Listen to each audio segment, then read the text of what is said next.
Hey guys, in this video, I'm discussing part 2 of relaxed performances specifically for autism, coming up.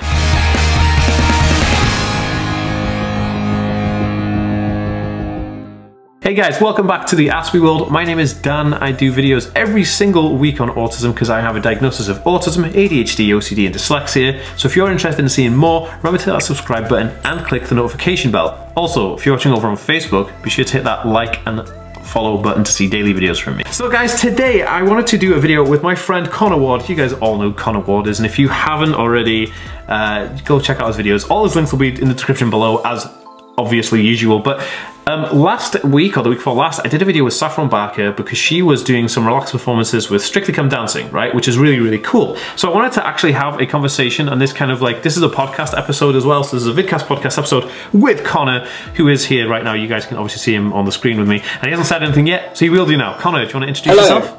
I'm Connor. I was diagnosed with autism at the age of 18. I am a speaker and consultant, and then I vlog for the fun of it, because why not? I don't put anywhere near as much effort into my videos as Dan does, but yeah. But no, Dan and I have known each other for quite some years. But yeah, I've done a lot of stuff with relaxed performances though, so that's why we're having that conversation. And I've done both sides of it. I've attended as an autistic individual, and then I've also worked on them behind the scenes, so yeah, got lots of knowledge on them.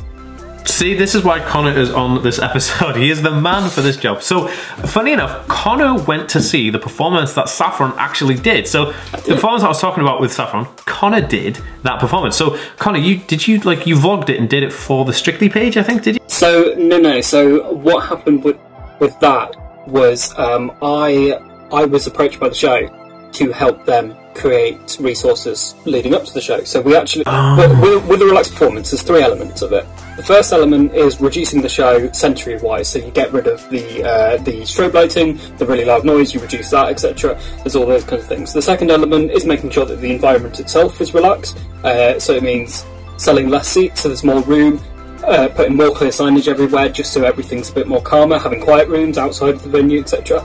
But then the third element is making sure that everybody, autistic people, carers, parents, etc., are prepared to come in for that. And as part of that preparation, what I did with Strictly and Nottingham Motorpoint Arena, can't believe in that last video you just kept going, yeah, near Birmingham, Nottingham. It was in Nottingham. Yeah, I worked with the arena to create a video for Strictly, where I just did kind of like a little virtual tour of this is going to be like this is going to be like this, and here, I hope you're all prepared for the performance, etc. Dude, it was dope, and I saw they put it on. Did they share the Facebook video? Where did they share the Facebook video? So that was me creating a video for Strictly. It wasn't for me to publish it anywhere on my own. It was, you know, it wasn't a Kona Waters the vlogger. It was Kona Waters the consultant video maker type thing. For them to deliver. Okay, that makes more sense on their things. And then, as part of all that, though, as I got to work with them, I was invited to the actual show. But I said, "Oh, shall we make something of it with the actual show for my channel? As we've made this video for your stuff, do you mind if I put something on mine?" And they were like, "Yeah." And then I interviewed. I got to hang up. Well, first of all, I got a nice fancy meal, which was very nice.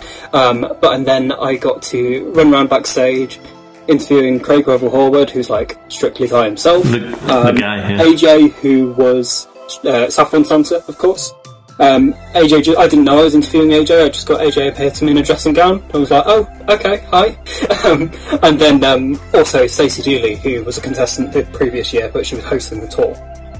So yeah, cool. Nice and fun. That sounds really, really fun. All right, Connor. So let's get into the nitty-gritty of it. I want to talk about relaxed performances in general. Like, yeah. I feel like there hasn't been that many relaxed performances of things like, you know, let's look at the big ones like X Factor, right? They do a tour every year. Yeah. And they've never done one, right? They've never done a relaxed performance. So relaxed performances have very much been involved in theatre. So it's only kind of been since around 2014. One of the biggest first shows to do it was The Lion King, and The Lion King teamed up with the National Autistic Society to create the first big relaxed performance. And ever since then, various other shows have done it. Like I've done many of them. Curious Incident, Aladdin, Matilda, Madagascar the musical even. There's been so many theatre relaxed performances, but it's only been kind of recent times where we've realised, oh, okay, if we're doing all this stuff in theatres, why can't we do it in other mediums? So there started being relaxed cinema showings, which I'm sure a lot of people have heard of. There's autism-friendly cinema showings. And yeah, it's now branching into stuff like concerts and variety shows, which is cool. I still don't think we've had a proper first autism-friendly concert, but I'm sure it will happen.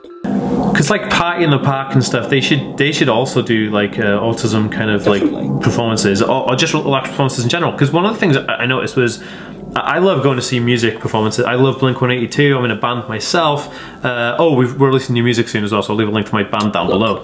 But in terms of that, like, I love going to gigs. But I actually turned down. I was going to go see one of my favorite bands, Busted, when they did their reunion tour, and basically I had the tickets and everything. I paid like, I don't know, like 100 quid for 2 seats. It was crazy. And then we got up right up to the week before the show, and I just couldn't do it, man. It was just too much. I felt like this isn't going to happen. Well, this is the thing. So like, I actually went to see that tour, funnily enough, at Nottingham Arena, but I was in a box. So like, oh yeah, Mr. Fancy, blah blah blah. But it was literally a box full of me, mum, and my sister, and that was it. So I was fine in that environment. But normally with actual concerts, I just have to put in earplugs to first of all tear down the thing. We both have used the same earplugs before. Earpiece. Earpiece UK, Earpiece, they're the ones I use. Those, yeah, they reduce the volume, but not the quality. Well, that's the thing. They're actually made for musicians, so they work really well at concerts. But then I just kind of have to soak it up with any other performance, any concert and stuff.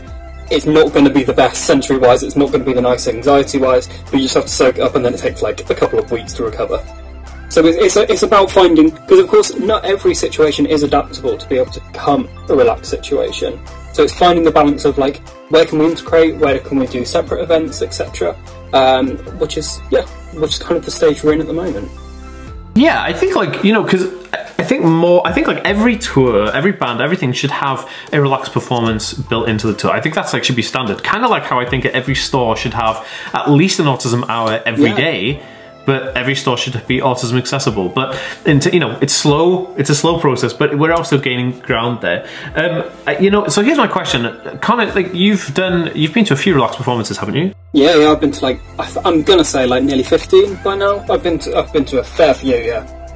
So here's the thing. What do you find that works the best? Like why do you think they're effective? So for me personally, it's the sensory side of stuff. I don't like strobe lighting, I don't like loud noises, etc. So just having that element reduced so I can just enjoy the show as a whole, because I'm a proper theatre person, like, you know, if I can whip these here he out. Goes. He's got all this stuff. You know, I've got all the programmes, etc. In fact, funny enough, there we go. There's the bus that we're on about. He's got it, there you go, that's the best of all. But yeah, nice job. So for me, it's to be able to enjoy the show without having to think, oh no, I'm gonna get really stressed by that. It's gonna be too overwhelming sensory-wise, etc. A lot of shows provide a guide of like, here's moments you might find particularly stressful. Right. So yeah, so it's good to just have that extra preparation there. So even if there are bits that are still slightly uncomfortable, you know they're coming, so you can prepare for them and you can deal with them slightly better. That's awesome. But we're definitely in the stage of everything evolving, and people don't realise we're still so early on with all this stuff. So, like, for example, like with Strictly, so much criticism was given, like, why are you only doing it in Nottingham? It's like, this is the first ever relaxed arena performance. This is just a trial run. Like, the reason we have to trial things is so you can scale things. So, like... Yeah, of course. Like, how else are you going to know otherwise? We all need to be so supportive of this movement. So, yeah, like the National Autistic Society work with a lot of companies to be able to put these on. Then I'm also involved in another campaign with Jason Gardner, who's a Dancing on Ice coach. So that's a relaxed performance campaign. We've not really had a chance to go really far with that, but that's something else that will push for more and more of these to happen. Yeah, no, definitely. I think more and more do need to happen, and like I said, it was Saffron, like there's not enough, and it was the only one Strictly show that they did like that, and it was the first one they've ever done like that. So it's kind of like, it's a step in the right direction, but it's also like, oh my goodness, where's this been for the past like 10 years or however long the show's been? Exactly. So let's celebrate the fact it happened, as opposed to celebrating that they're not happening. Not because by celebrating the fact that they happened, we can then have more. It's of them, progressive. Yeah, exactly. Of course. Exactly. So here's my question then. What do you think is missing currently from relaxed performances? Or let me put it in a better way. What do you think could improve relaxed performances for autistic people? So this is a really tricky one, because there's one part of it which I don't particularly want to give too much away about, because I want to actually work on it myself. But I think, so, with relaxed performances, it's not necessarily the best for everybody on the spectrum, just because with the environment being relaxed, that means that you take away some of the rules, some of the social etiquette, which is something that I'm particularly, like, I revolve around. I like to know the rules, exactly what to do, etc. Like, I was goody two shoes in school because, of course, I like that set of rules. So, of course, goody two shoes. Who even uses that these days? Oh my goodness. Okay. Anyway, so of course, when you take away some of the rules, that can then add an extra layer of complexity to that.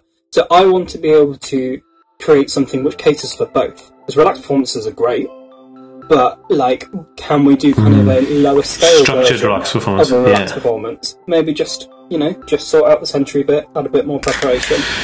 See, that's very interesting. And that's where I want to be, because that won't actually be much hassle for every single show, and I think that's something they could do, like, once a month.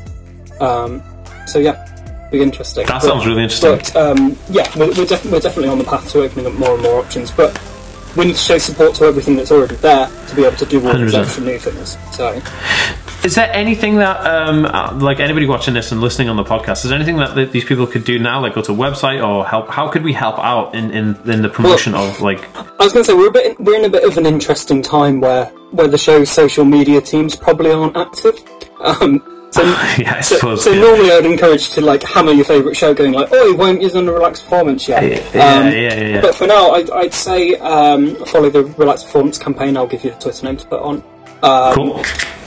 Everything will be below, by the way. Yeah, and just spread positivity about them. You know, we'll be back to having theatre again. It is a very strange time to be talking about this, really. It is. But we will need them more than ever when we're out of this period, because it's going to be stressful.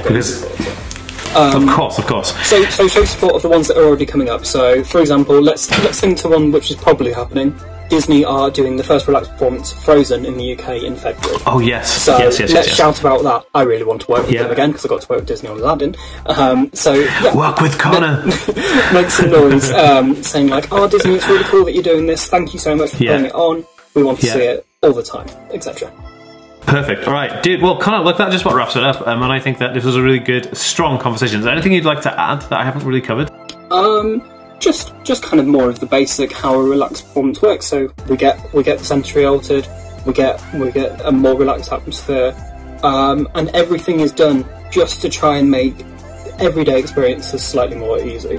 And I think the theatre world is such, like, so I've been lucky enough to speak to so many actors that have been involved in relaxed performances, and performers even with Strictly, etc.